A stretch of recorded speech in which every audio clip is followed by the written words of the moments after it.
So, you want to break into account management within the advertising industry, and you're thinking to yourself, shit, what now? Well, in this episode, we chat to Kiranpreet Kaur,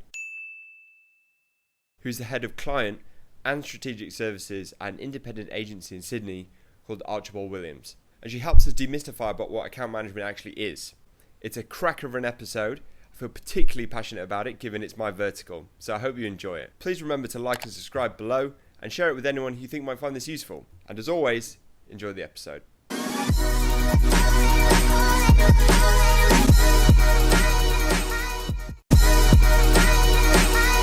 Thanks for having me, Chris. I am the head of client and strategic services. Long title really doesn't, it's a little bit probably fancier than it needs to be. But over at Archibald Williams, essentially what I do is lead the teams on the client service side as well as the strategy team. Largely that comes from a philosophy around suits being strategic people. And so almost selfishly wanting a role for myself that was a bit of a hybrid, and then trying to foster that in terms of a team environment. So that's basically where what I've kind of do on a day-to-day basis and where I'm at this point. Yeah, brilliant. I think it's more and more these days we're seeing account management people kind of being paired with other disciplines, whether that be more delivery production led or whether that be more strategic consultant led. Either way, there's always more than one feather to the bow, if you like. Yeah, it's interesting because someone said this to me the other day. They're like, oh, every suit I run into either secretly wants to be a planner or a copywriter. And I was like, I don't know if that was always the case. It's an interesting observation. I've never wanted to be a copywriter, but I guess you have to be able to have some sort of an eye for copy or something through it. But and I never genuinely ever thought I would be keen on planning or strategy in any way. It was probably something that stemmed more from the environment and the mentors that I had. But yeah, it is interesting that you say that. Suits are probably the ones more than anything else that lend themselves to skill sets that are a little bit broader than just client service in some way. A lot of people define account management differently. At Archibald Williams, you guys have paired it with strategy, and it's quite an interesting take. Yeah. For you personally, how would you define account management to someone who knows nothing about the industry? The funny thing is that for the longest time, my husband thought I was an accountant. No joke. I tell people that. I've had that before as well. Yeah, and try explaining to my Indian grandmother what I do for a living, and of course, none of it makes sense. But yeah, account service. Let's see. Largely, it's probably just.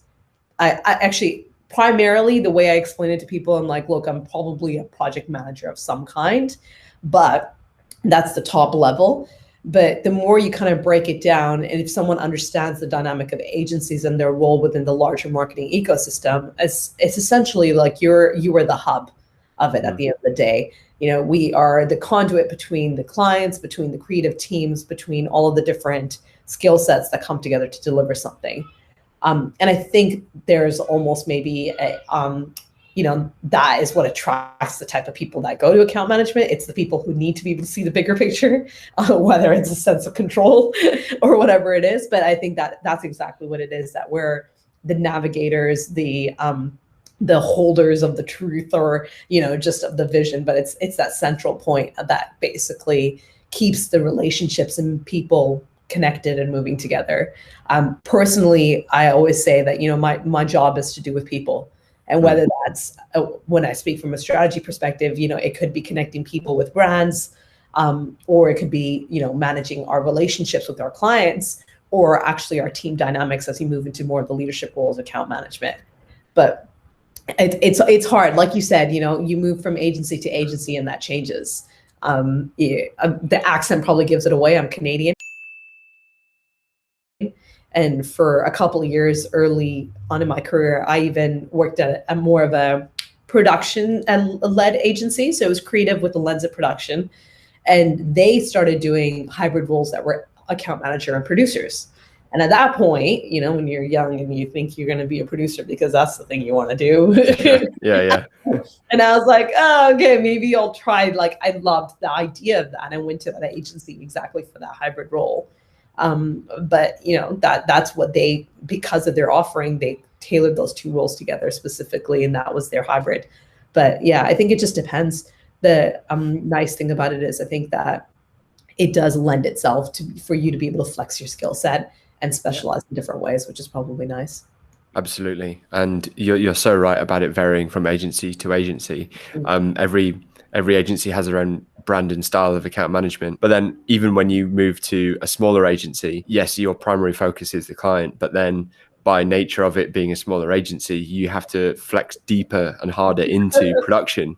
You know, you're in a big agency, you go, right, here's a brief, off you go, production. In a smaller agency, you're kind of passing it over and then you're handing it to yourself and you kind of go like, right, okay. And meanwhile, you're doing like, every other little bit as well as you can while you go the whole way. I mean, even at entry level, looking to get into the industry, I still think it's a great place to start. Even if it's not the sort of place you want to end up, it gives you a good grounding of the operations of an agency. And as you said, it gives you that helicopter view, that hub and spoke sort of model of how an agency works, so that then you can fine tune your career. But I think even within that, you can kind of define that to how you want it to be, to shape your, I guess, strengths in your career. Because there is an agency for you who will cater that. There are, as you say, there are agencies that want production-led suits. There are agencies that want strategically consultative-led suits. I would say so. It moves quite a bit in terms of your interests, to say the least. Yeah. Rewinding back a bit, so you've had quite an interesting sort of journey through your career. Yeah. Take me back to the start. How did you break into advertising? I wouldn't call it interesting. One of those classic people, surprisingly, that has always been a suit, and kind of stuck with it the whole way through, which is, I feel, more and more rare these days. People, especially within advertising, or just like they make some form of a career change before or after. So started out in Canada. I actually went to university, surprisingly, to become a lawyer. That was the idea. Yeah, total other side. Makes you good at negotiation. There you go. I had zero skill set. This is just, I was going to make my Indian descent parents and mother particularly very proud if I had become a lawyer. She still asked me if I would consider moving into law, because my current career makes no sense to her at all. But yeah, that was the idea. So I was like, oh, in Canada, you have to do an undergrad before you go into law school. So I was like, okay, I'll do a Bachelor of Commerce, and that'll be my undergrad to go in. As I started doing that, I got into marketing a bit more, and that became more interesting. And then someone literally just did this like brand management piece. So from marketing, I went to that. Okay, I'm going to be like brand management team or whatever. And someone mentioned the names of some agencies, and I was like, this is interesting. So like 18-year-old version of me was like, this is kind of piquing some interest. Literally just put in an application once for DDB's internship program, and that's how it all started. Brilliant. And from there onwards, it was just agency the whole way through. Moved to Australia once, went back to Canada, and then moved to Australia again. And in between there, I would say I'm a little bit more risk averse in the sense that, part of me was like, maybe I want to go into production, maybe I want to do this. But the whole way through, I always looked for like a hybrid role so that I could still keep my feet in account management to some degree. And let's just face it, I've embraced it quite well now, is that I'm like a numbers geek at the end of the day, and I think you'll meet a lot of suits they're going to be like, Excel's my best friend, Well, a lot of it's the commercial creativity and making sure that, yes, whilst it's a cool idea, it's we've got to keep an agency profitable and running. Yeah, exactly. And so I think for me, the more I got involved in it, and really it was early on that I kind of understood this, but for me, it was just, not only is our industry such a great combination of business and of creativity, I think the role of account management more so than anything else is. Like, I wouldn't call myself a creative person. I wasn't at any point thinking I'm going to go and, build up a skill set within art direction, copywriting, or anything in that space.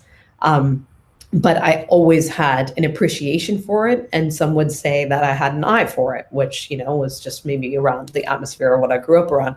But with that, and knowing that like I had it in my blood to want to like lead business, run business, manage, accounts and things like that. I love the idea of like building portfolios, growing them and everything. And I knew that kind of sat almost 50-50 with me always.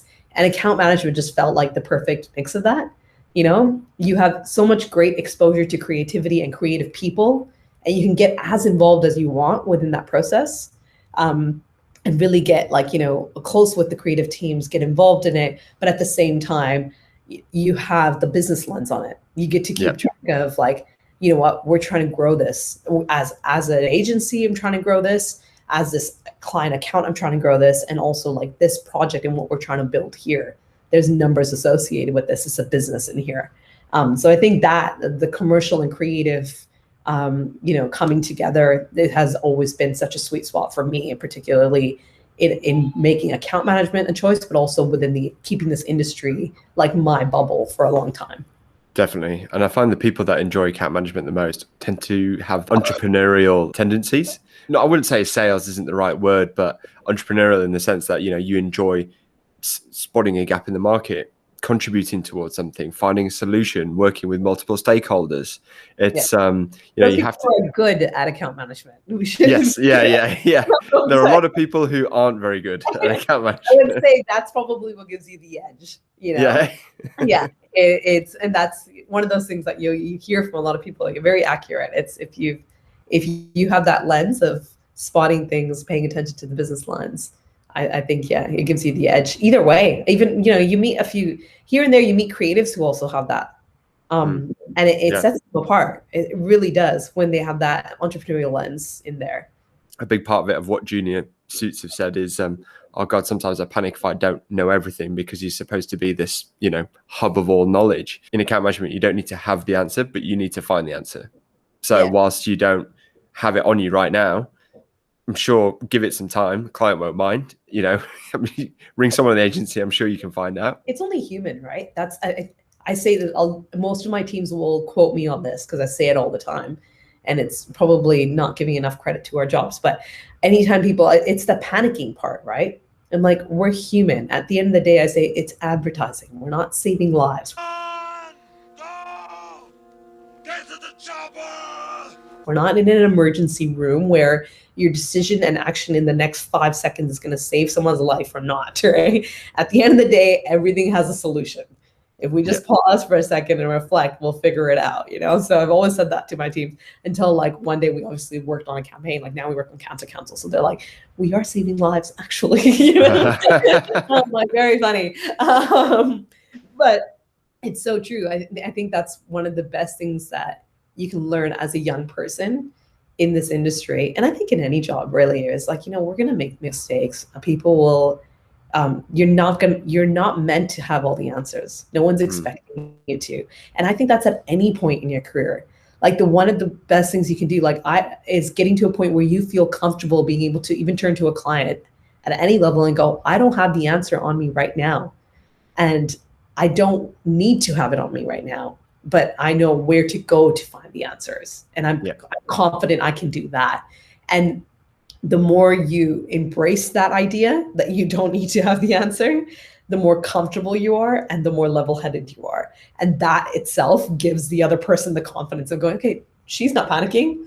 I don't need to panic either, Exactly. And it's just instilling confidence in your client, but also inherently in yourself. There's nothing more dangerous than saying yes to something you have no idea about. Oh, I know.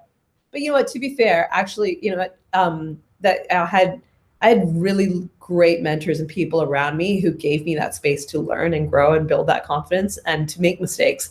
And Jules being one of them. I don't know, he probably won't even remember this, but years back, I made a very stupid mistake. It should not have been made as a junior accounts person. And I remember being like freaked out about it, but obviously like trying to stay composed.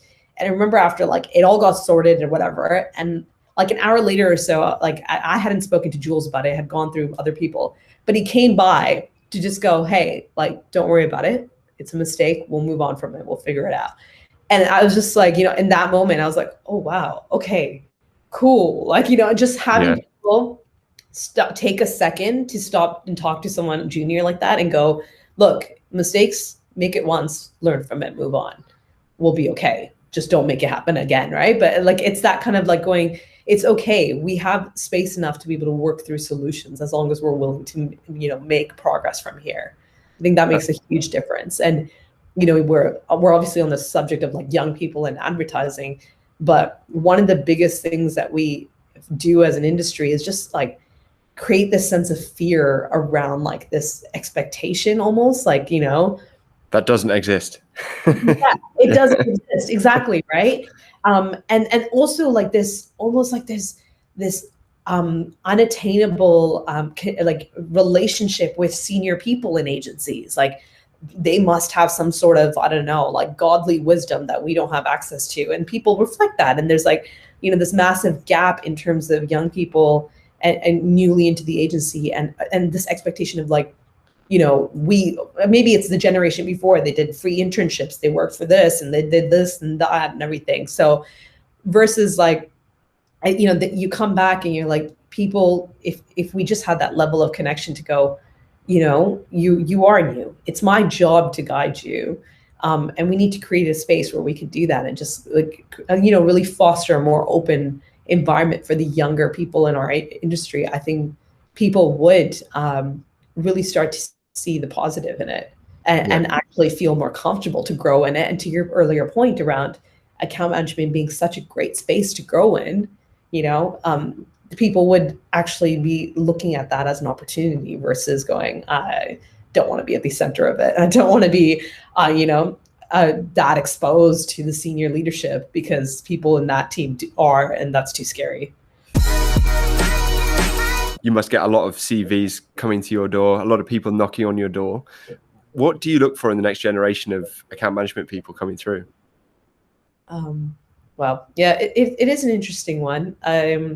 One of the most basic things that are probably like my now interviews usually just go on the checklist of what can you accomplish on a day, right? So on the basic skill sets. And one of those big things is just finance and management.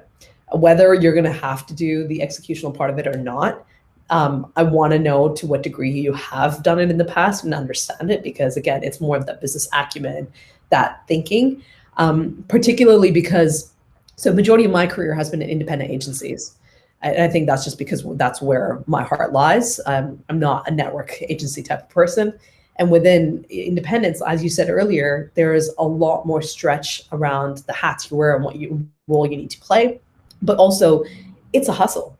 It's a massive hustle, and it's all about like, at the end of the day, we need to survive as a business. And everyone understands that because the people who are getting impacted by the business are right here. And personally, like I come from a family of entrepreneurs and I'm the only sibling of 4 who does not run her own business. And, so it's in my blood, like at the end of the day. And as much as I probably keep away from doing my own business because of the scary parts of it, I genuinely enjoy the hustle behind it. And I think that's why I love independent agencies. So when I look for particularly suits for our agency or my team even, that's a massive part of it. Business acumen, entrepreneurship, that just, the attitude, the motivation around building and growing business and building client relationships for that type of model, I think is huge. And then obviously, as I said earlier, my role is a hybrid. So strategic intent, not necessarily skill set right away. I don't imagine people are sitting there, have had a hybrid opportunity the whole time. For me particularly, Archibald Williams, it was started by 2 planners. So strategies in the DNA and how everything happens here.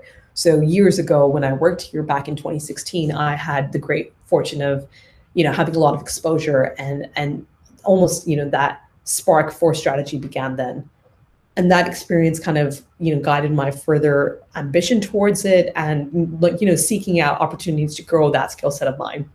And so for me, it was more when I'm looking for someone, it's going, do you have an inclination towards strategy, an interest towards it? Because then I'd like that is something we can foster and grow. And I also think it's a good cultural fit because for myself and the team, but also agency wise as well. But I think that agency or non-agency, I've maintained that as something that within my team I like to keep, because I think it's just a valuable skill set in the way that I like to run our client relationships and present work and everything in that sense. So I would say those are probably the two things that I look for. And otherwise, like I said earlier, it's just like, just calm, level-headed, please. Like, just be a good human. that's like the obvious thing, right? And it's funny you say that, and people say that. More and more these days, people are throwing it into like job descriptions and everything. But it goes a long way, Like I just want you to be a nice person. I think most people don't have tolerance for any egos these days at all. Yeah.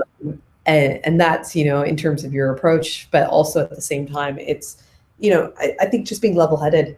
And I don't think, certain behavioral types or personality types are wrong or right. But I do think some are better fit for certain teams, and particularly account management.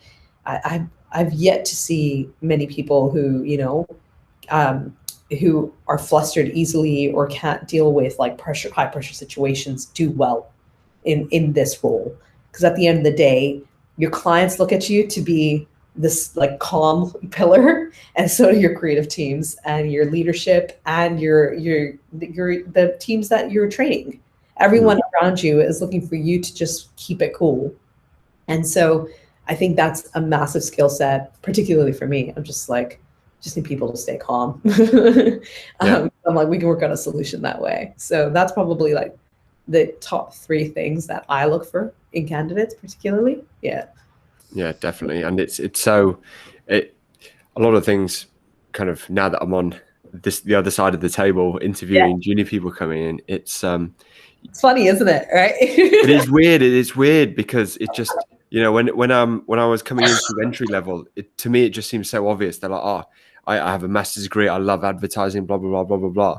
But really what they were interested in was the extracurricular stuff I did with my, outside of my degree, where, I was helped raising money for different things, being entrepreneurial, doing all those other little things. And that I was just like, what if I just done my master's degree for, it's kind of. And even that, it's honestly, it's so different. That's the other thing, Chris, right? Like somebody you might interview with might take extracurriculars, right? And somebody else might be like really academically focused and must have some sort of inclination towards that. And it's like, okay, that's what I'm looking for.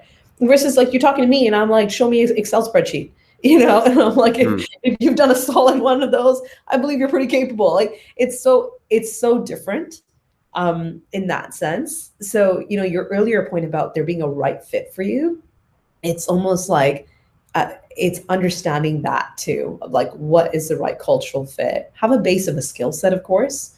At that level, at the end of the day, like someone asked me once, they're like, what do I need on my resume? I was like, honestly, nobody's looking at what clients you worked on. No one's sitting there trying to figure out like breaking down your resume to that much detail. At a junior level, we're just trying to see if you've got the sensibility and the ability to learn quickly, and you've got some level of experience in a professional world and around clients or some sort of management of that type that makes you feel comfortable and be able to learn.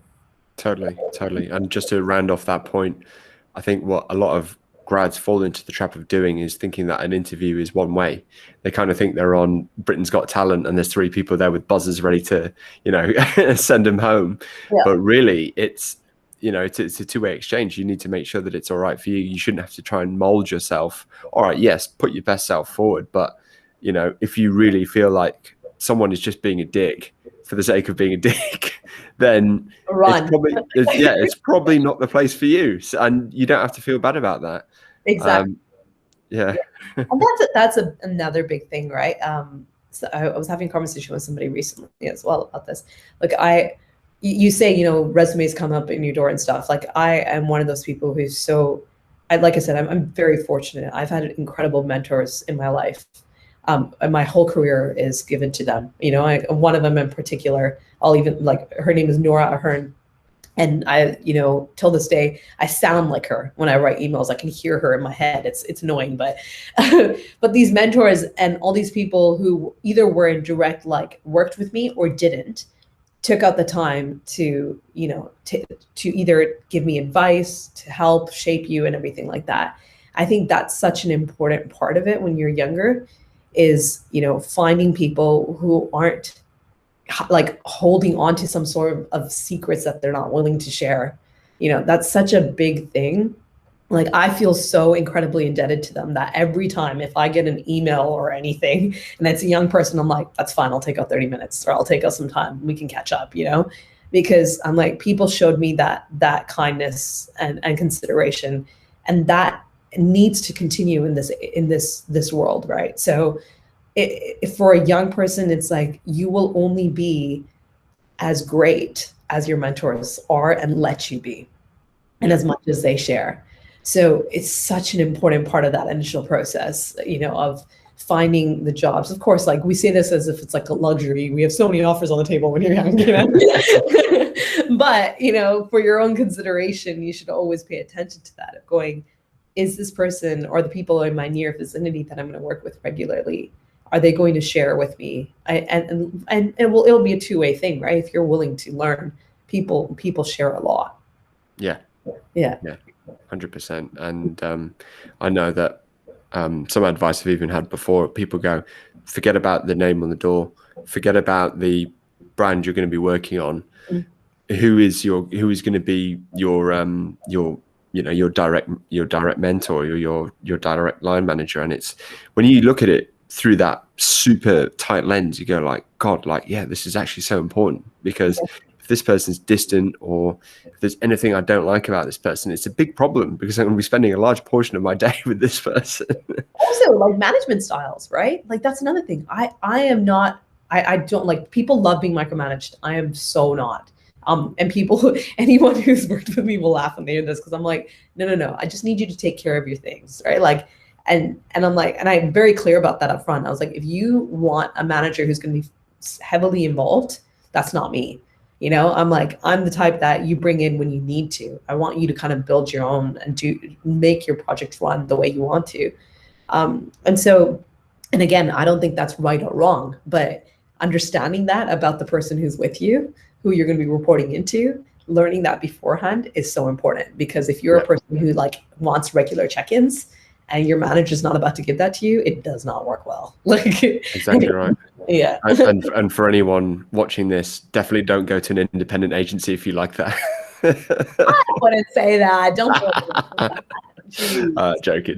Yeah.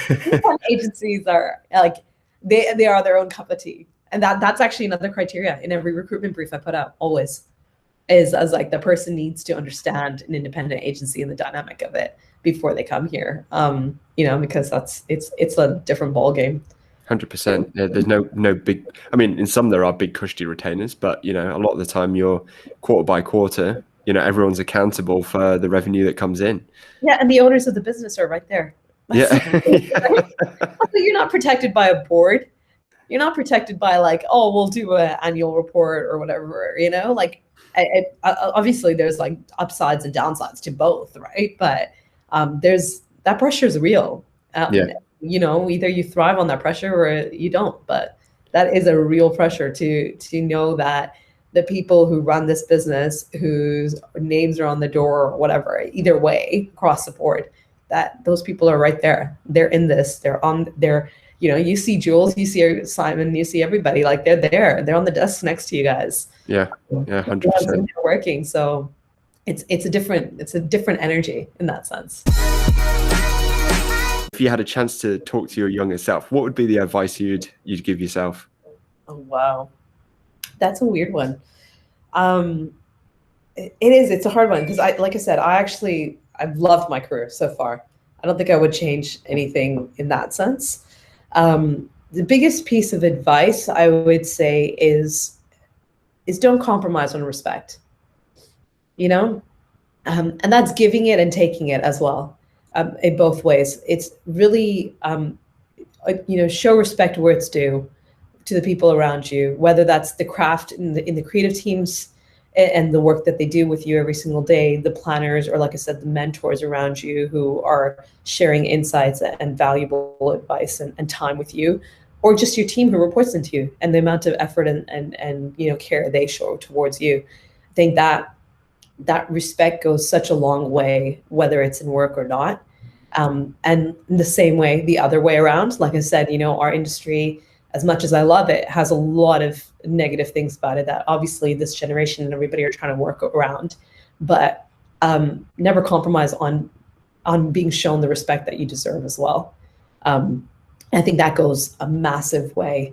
As a junior person, and it's that balance, right? Like if you're respectful, you shouldn't expect anything less. And as you maintain that, your relationships and the relationships you build with the network around you and your career progression and how you move through and navigate your career and difficult conversations, client or not, that's all going to be impacted by that. So I think that would be probably the thing that I don't necessarily think it's advice I need to give, but I think that's probably the theme that stuck out to me the most as I've gone through my career. Yeah, I love that. It's and I'll be honest, I was quite surprised that you said that. I was going to say like, don't go to that agency, don't do that. But actually, it's